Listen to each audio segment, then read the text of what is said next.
Let's say I'm layover in Qatar and I have an hour before I have to get on the next flight. Well, first thing I'm going to do is I'm not going to take the escalators, or I'm not going to take any of the moving machines. I'm going to walk, get some movement in my body.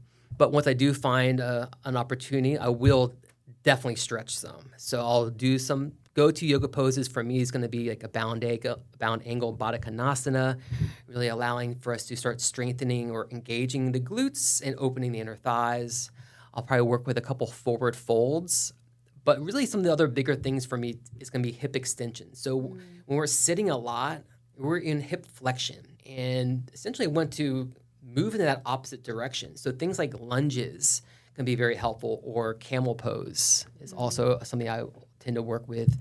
And even if it's 30 seconds in a camel pose, I can get tremendous relief in the front of my hips. Yeah. So usually I'll spend a solid 5-8 minutes doing some stretching before I get onto the flight, but it's a must for me. It's when I was flying to Thailand both times, it's 36 hours from there to here, and then 24 hours from here to there. Wow.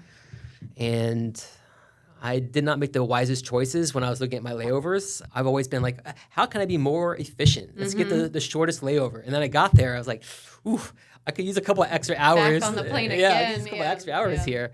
Because So it's not a short second flight. It's like 12 hours to the first stop, and then a layover, and then another 8 hours. Like, it takes forever. Yes. Yeah. Yeah. And there's some other types of functional movement things I'll do as well. Spinal waves, shaking, not necessarily yoga postures, but they're actually functional movements that are making their way kind of into some of the yoga community as well. Right. So That's super helpful. I never really thought about the hip flexion. You think about the butterfly poses, or maybe even like a seated cow or a twist, but I never thought about reversing that hip flexion before, where you're leaning into a lunge or opening up the front side of your body with a camel pose. So that's really cool. And the japa meditation, for those that don't know, a mala, it's like a necklace that has 108 beads around it, and each bead you will place your hand on and do either a mantra or a breath or something like that. I had a guest on the podcast, Carly Jean Wright, earlier this year, and she talked about somatic techniques that you can use to bring yourself back in your body when you're feeling fearful of flying or anxious or at the airport and there's a lot going on. And she talked about, pressurized hugs, like really giving yourself firm pressure, putting a mitt in your mouth to kind of bring you back into your body. But that just having your fingers on each bead is also kind of like a somatic movement, because you're feeling that sensation with your fingers, as opposed to just completely dissociating from your body. And like you said, thinking, well, this is it. This is the one time this plane's going down. Because I think every single person on here that's flown has had that thought at least one time. And we're all sitting there thinking that we're not, but we are.